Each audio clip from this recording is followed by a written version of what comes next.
ashe da rai nake son ki jaruma ba da zuciyata ba. Komai ruwa da iska akan ke ba za na daina kewa ba. Idan na samu zarar samin ke ba za na tanka kowa ba. Ni ban ga mai harara ba bare na waiwaya. Inda ya kanki ne za na tura wahalar zuwa garin nisa. Da an taɓa ki a jira ni dan kwatila sai na zo na ɗaufansa. Jimirin jiran ki na idan ki zo na kalle kikin biyar Hausa. Siri na rayuwa ta ke ce kawai da kin kira da na amsa. Zuma a baki daɗi gare ta kin bani taki na lasa. Inda ya kanki ne na yi nisa dan ba kiran da zan amsa. Tilasi ganin mu tilasi barin mu kaunar rikicin da na yi nisa. San babatin na fasa ko za a ce min ba da raifansa.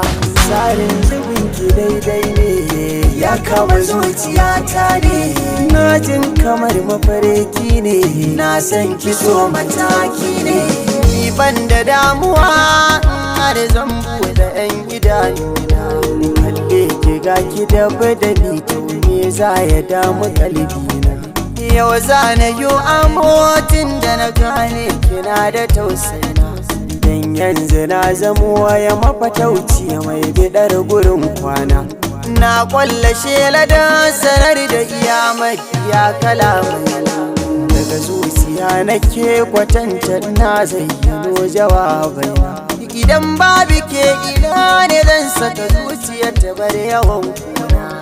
Kowa da nasa amma ni ke ce cikar muradaina. Yau gane an ruwa kusa da kada zo ki ce cikar kuna.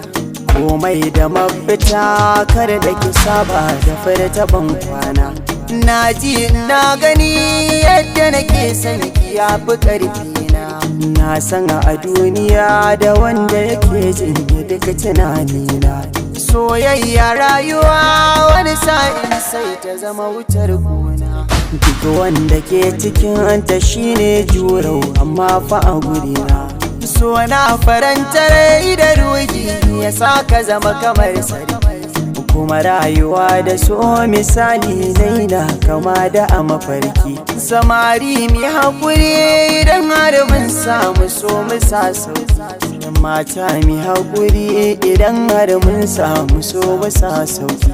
Masoyi yana da rana ne, masoyi yana da rana ne. Wicked